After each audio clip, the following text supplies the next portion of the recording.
Glow of physics में आप सबका स्वागत है। प्यारे बच्चों, साइक्लोट्रॉन की जो लास्ट वीडियो आपके लिए मैं लेकर आया हूँ बच्चों, वो है साइक्लोट्रॉन की सीमाएं क्या हैं बच्चों। ठीक है बच्चों, बहुत ही महत्वपूर्ण है बच्चों, आपको ये जानना है कि साइक्लोट्रॉन की कमियां क्या हैं। ठीक है बच्चों, अगर उपयोग क्या है बच्चों, हम क्या कर सकते हैं, इससे हम जो है आवेशित कणों को जो है उच्च ऊर्जाओं तक हम त्वरित कर सकते, एसिलरेट कर सकते हैं बच्चों। लेकिन बच्चों इसमें कमियां भी हैं।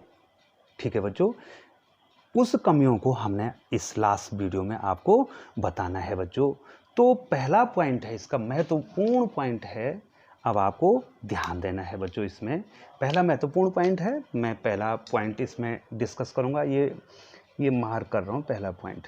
ठीक है बच्चों, पहला पॉइंट इसमें क्या है बच्चों, साइक्लोट्रॉन से निकलने वाले आवेशित कणों की ऊर्जा सीमित होती है बच्चों। ठीक है बच्चों, ये देखिए, साइक्लोट्रॉन से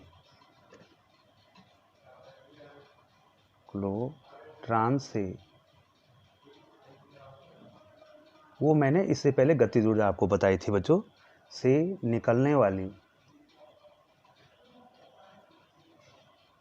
वाली या वाले जो बोल सकते हैं, वाले आवेशित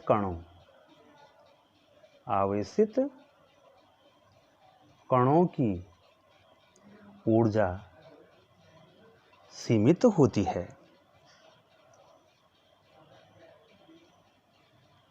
ठीक है बच्चों, ये ऊर्जा उसकी सीमित होती है, मैंने आपको निकाला भी था। इसलिए क्योंकि जो है ये इसलिए होती है क्योंकि वेग के साथ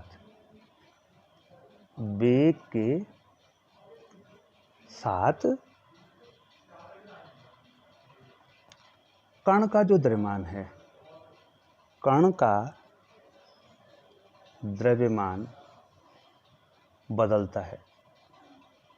अब आपको बच्चों जो है यहाँ पर थोड़ा सा ये ताजुब हो रहा होगा कि वेग से जो है कण का द्रव्यमान क्यों बदल रहा है। बच्चों आज तक जो है आपने हमेशा पढ़ा होगा बच्चों कि द्रव्यमान कभी नहीं बदलता है। आज आपको पढ़ना होगा कि द्रव्यमान भी बदल सकता है। ठीक है बच्चों, द्रव्यमान भी क्या हो सकता है, बदल सकता है। ठीक है बच्चों, ये कब बदलेगा, यदि कण का वेग प्रकाश के वेग के बराबर होगा। बहुत ही इंपॉर्टेंट है बच्चों, यदि कण का वेग प्रकाश के वेग के समतुल्य हो जाए,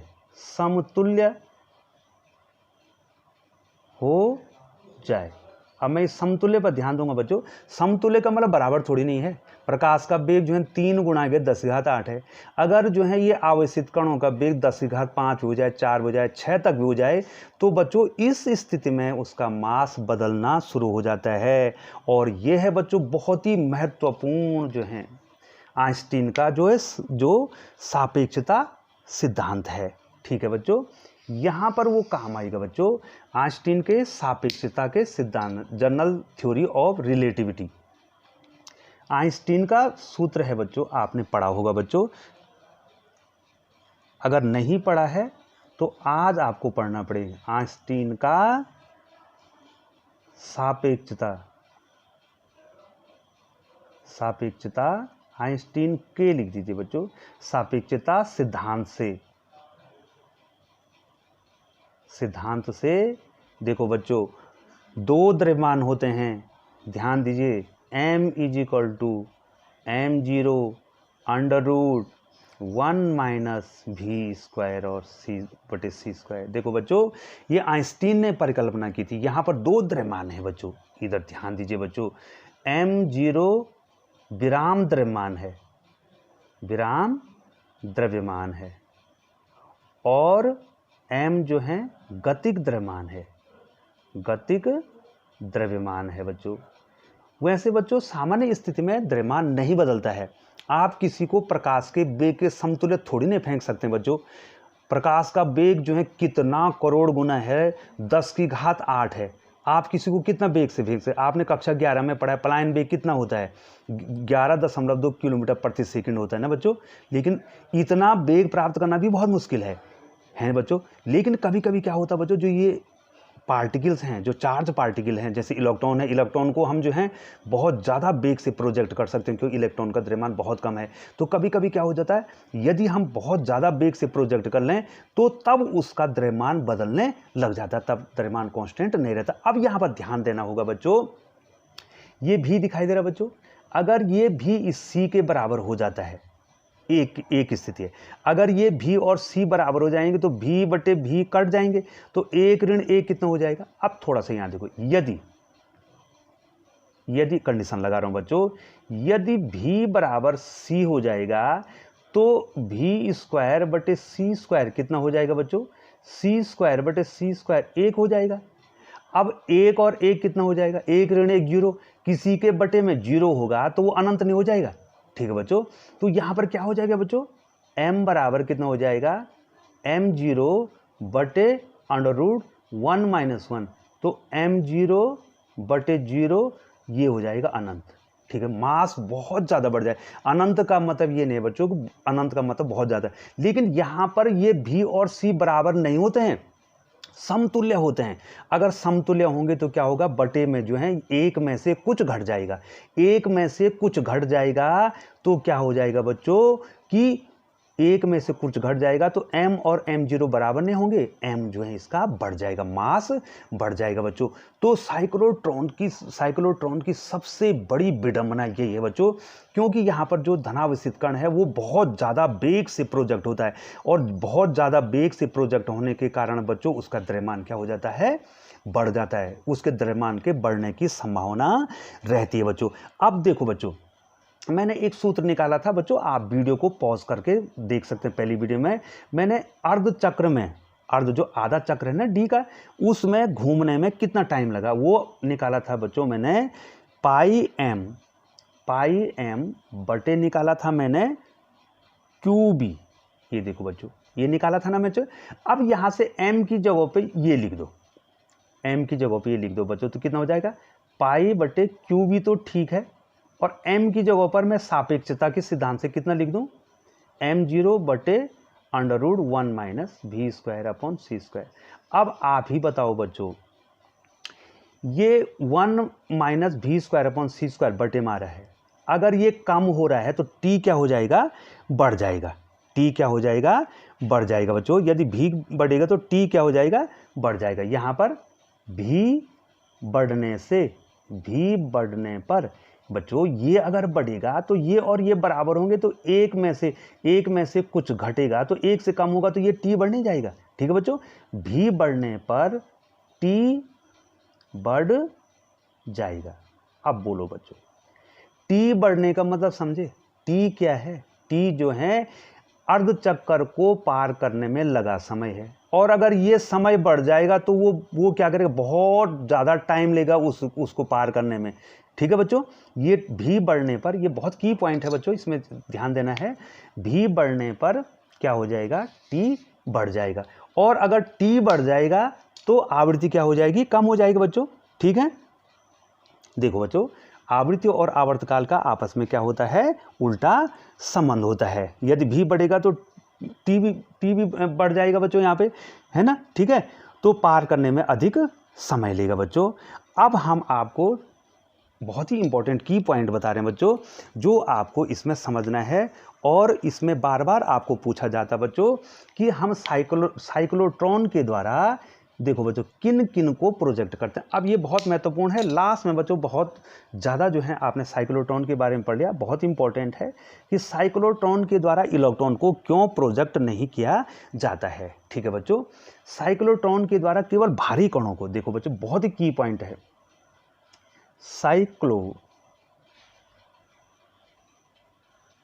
साइक्लोट्रॉन द्वारा भारी कणों कौन है बच्चों, भारी कण, जैसे आपका प्रोटॉन है, कणों जैसे प्रोटॉन को त्वरित किया जाता है, को त्वरित किया जाता है बच्चों। ठीक है बच्चों, भारी कणों को प्रोजेक्ट करने का एक कारण भी है बच्चों उसका, अगर भारी कण होगा तो बच्चों क्या होगा, भारी कण होगा तो उसका जो है क्या होगा, वो उतनी वेलोसिटी प्राप्त नहीं कर पाएगा बच्चों। ठीक है, तो साइक्लोट्रॉन के द्वारा भारी कणों को ही प्रोजेक्ट किया जाता है बच्चों। ठीक है बच्चों, इसके द्वारा न्यूट्रॉन को तो कर नहीं सकते बच्चों, वो तो सीधी सीधी बात है बच्चों, न्यूट्रॉन तो आवेशित ही नहीं है ना। ठीक है बच्चों, वहां तो आवेशित कण चाहिए वो, क्योंकि जब आवेश नहीं होगा तो जो है वो डी की तरफ कैसे आएगा। न्यूट्रॉन को तो छोड़ दीजिए बच्चों, न्यूट्रॉन को इसलिए प्रोजेक्ट नहीं कर सकते हैं क्योंकि वो उदासीन है, लेकिन इलेक्ट्रॉन को भी नहीं कर सकते। इसके द्वारा इलेक्ट्रॉन, ये पूछा जाता है बच्चों आपको बोर्ड में, इसके द्वारा इलेक्ट्रॉन को त्वरित नहीं किया जा सकता है, इलेक्ट्रॉन को भी हम त्वरित नहीं कर सकते हैं। अब बच्चों आप बताओ ऐसा क्यों। देखिए, प्रोटॉन का मास मैं लिख दूं यहां पर mp, p stand for proton, 1.67 × 10⁻⁻27। ये देखो बच्चों, ये इतना kg का है, लेकिन यहीं पर जो me कहता हूं इलेक्ट्रॉन का द्रव्यमान है 9.1 × 10⁻31। देखो बच्चों कितना गुना, 27 से 31 कितना हुआ, 28, 29, 30, 31, 4 जीरो, लगभग इकाई, दाई, सैकड़ा, हजार, 10,000 गुना ज्यादा मास है प्रोटॉन का, इलेक्ट्रॉन से 10,000 गुना जो है लगभग बच्चों, इसको देख लेना, 10,000 गुना जो है मास ज्यादा है प्रोटॉन का। इलेक्ट्रॉन इतना हल्का है, और इस हल्के होने के कारण क्या होगा, वेग अधिक हो जाएगा। देखो बच्चों क्या हो जाएगा, इलेक्ट्रॉन का द्रव्यमान कम होने पर वेग अधिक हो जाएगा, वेग अधिक हो जाएगा, ठीक है बच्चों। इलेक्ट्रॉन का जो है क्या हो जाएगा, अगर हम जो साइक्लोट्रॉन में इसको प्रोजेक्ट करेंगे तो क्या हो जाएगा बच्चों, इसका जो है वेग क्या हो जाएगा, बहुत ज़्यादा हो जाएगा। और परिक्रमण की आवृत्ति जो है, अब इसमें क्या होगा, मेन पॉइंट क्या बताया था बच्चों, जो सोर्स है प्रत्यावर्ती वोल्टेज है उसकी आवृत्ति, और जो कण जो है उसमें क्या कर रहा है, घूम रहा है, उसकी आवृत्ति बराबर होनी चाहिए। लेकिन अब इलेक्ट्रॉन का क्या होगा, द्रव्यमान कम है, तो उसका वेग बढ़ने से जो है बच्चों इलेक्ट्रॉन के घूमने की आवृत्ति और प्रत्यावर्ती वोल्टेज की जो आवृत्ति है उसमें अंतर आ जाएगा बच्चों। परिक्रमण की आवृत्ति और प्रत्यावर्ती वोल्टेज की आवृत्ति में क्या हो जाएगा, अंतर आ जाएगा। ठीक है बच्चों, जिससे उसकी ऊर्जा बढ़नी बंद हो जाएगी बच्चों, क्योंकि जो है वो दोनों आवृत्तियां बराबर होनी चाहिए, और यहाँ पर आवृत्तियों में अंतर आ जाएगा। ठीक है बच्चों, और उससे जो है उसकी ऊर्जा बढ़नी बंद हो जाएगी। इसलिए हम इलेक्ट्रॉन को साइक्लोट्रॉन के द्वारा एसिलरेट नहीं कर सकते हैं। ठीक है बच्चों, न्यूट्रॉन को तो कर ही नहीं सकते हैं क्योंकि वो उदासीन कण है। प्रोटॉन या ड्यूट्रॉन या एल्फा कण को, ये थोड़ा भारी पार्टिकल हैं। और इलेक्ट्रॉन क्या है, मैं सब यहां पर बता दूं बच्चों, इलेक्ट्रॉन का द्रव्यमान, ये जो की पॉइंट, इलेक्ट्रॉन का द्रव्यमान कम होने पर उसका वेग अधिक है, और वेग अधिक होने के कारण क्या होता है बच्चों, उसके घूमने की जो आवृत्ति है और जो प्रत्यावर्ती वोल्टेज की जो आवृत्ति है उसमें अंतर आ जाता है, और उससे उसकी ऊर्जा बढ़ नहीं पाती है बच्चों। तो बहुत बहुत धन्यवाद बच्चों, आपने हमारी जो है साइक्लोट्रॉन की सारी वीडियो देखी बच्चों। जो है पूरी कोशिश की गई है बच्चों कि आप इसमें समझें। ठीक है बच्चों, और यहाँ पर जो है मैंने आपको एक रोचक जो है बताया, जो आइंस्टीन का क्या है, सापेक्षता सिद्धांत है बच्चों। आज तक आपने पढ़ा था कि द्रव्यमान हमेशा कांस्टेंट रहता है, लेकिन बेटा ये हमेशा नहीं होता है। यदि जो है किसी भी पदार्थ को, ये किसी भी पार्टिकल को, किसी भी बॉडी को हम जो है प्रकाश के वेग के समतुल्य, अर्थात लगभग प्रकाश के वेग के नज़दीक आ जाओ, प्रकाश का वेग 10⁸ है बटो मीटर पर सेकंड है, अगर तुमने 10⁴ भी कर दिया, 5 भी कर दिया, 6 भी कर दिया, तो ये समतुल्य हो जाएगा। इस स्थिति में क्या हो जाएगा बच्चों, उसका मास क्या हो जाएगा, बढ़ जाएगा बच्चों। इसको कहते हैं सापेक्षता सिद्धांत। और ठीक है बच्चों, इलेक्ट्रॉन पर ये सापेक्षता सिद्धांत भी लग सकता है, क्योंकि इलेक्ट्रॉन का वेग जो है ज़्यादा है, मास कम होने का उसका वेग ज़्यादा बच्चों। तो साइक्लोट्रॉन में जो है यहाँ पर इसकी जो है फेल्योर यही है, यहाँ पर ये फेल्योर यही है कि अगर ज़्यादा वेग हो गया तो ज़्यादा वेग होने के कारण जो है मास भी उसका बढ़ सकता है बच्चों। और इलेक्ट्रॉन को इसलिए प्रोजेक्ट नहीं किया जा सकता है कि उसका द्रव्यमान कम है और उसके वेग अधिक होने के कारण उसकी फ्रीक्वेंसी और प्रत्यावर्ती वोल्टेज की फ्रीक्वेंसी जो है बराबर नहीं हो पाती है। उस स्थिति में उसके क्या हो जाता है बच्चों, उसकी ऊर्जा बढ़नी बंद हो जाती है। और न्यूट्रॉन को तो हम प्रोजेक्ट कर ही नहीं सकते बच्चों, क्योंकि न्यूट्रॉन क्या है, उदासीन कण है। बहुत बहुत धन्यवाद बच्चों।